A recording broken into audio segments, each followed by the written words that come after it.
Saka pa galing. Galing sa trabaho.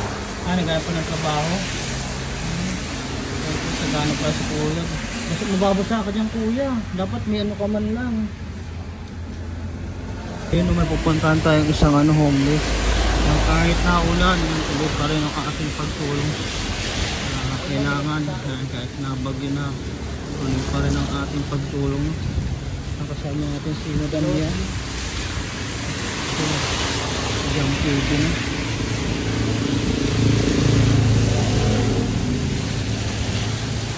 Yan.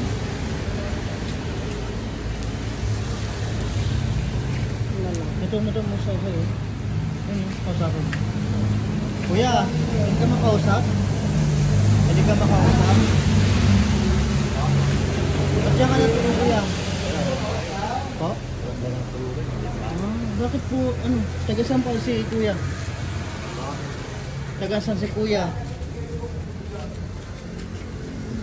Tagasan ka po ba? Bakit nagawi ka dito? Walang matulugan ko, walang bahay. Saan ka pa galing yan? Saan ka pa galing? Galing sa trabaho. Naghanap pa ng trabaho? Naghanap pa si kuya. Kasi mababasa ka dyan kuya. Dapat may ano ka man lang. Saan po ba kayo galing? Saan po ba kayo galing?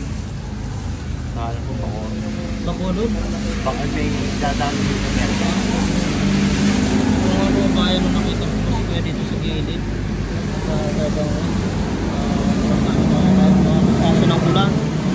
Ano po ba pangalan ni kuya? Pwedeng malaman kung pangalan ni kuya? Jason?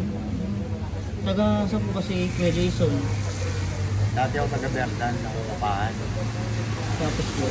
Pero po matanong ko po lang, may pamilya po ba kayo? Pamilya? Wala po. Binata si kuya Jason. Pero saan po yung probinsya nyo? Saan po yung probinsya nyo? Probinsya? Probinsya? Wala po. Lumakit na ng Maynila? Lumakit ng Maynila? Hindi, nag-Bacoor muna ako bago dito. Bacoor, Cavite? Bali, pala, si kuya naghanap ng trabaho. Paano yan? Pag wala kang mahanap ng trabaho, dito ka na lang matutulog sa lansangan. Pagka gabi lang po. Sa gabi ka lang dito. Tapos Kasi nabubukas ko pag kumabi. Tapos nagkatrabaho ka sa umaga. O naghahanap. Trabaho. Ano yung pang kain-kain mo? Nangingimos ko. Mangingi ka na lang. Ito kayo, kumain ka na ba? Oo. Sakto, may dala kami pagkain, no? So, kain ka muna habang mainit. Tutubig ko. Para may ano ka. Ito po pangalan nyo ni Kuya Jason, no? Kuya Jason po kanyang pangalan. At sana Kuya Jason, no, makahanap ka ng trabaho para makalipat ka ng maayos na tulugan mo. Kahit malit lang na upahan, no? At saka huwag tayo mawala ng pag-asa lagi, no? Laban lang tayo, no? Yan po mga kababayan, no? Sana pa-share po ng ating video. At sana pag-pray natin si Kuya Jason na makahanap ng trabaho para makalipat din siya ng bahay na maupahan, no? Kuya Jason, salamat sa sa pag-interview na. Ingat ka lagi, ha. God bless po.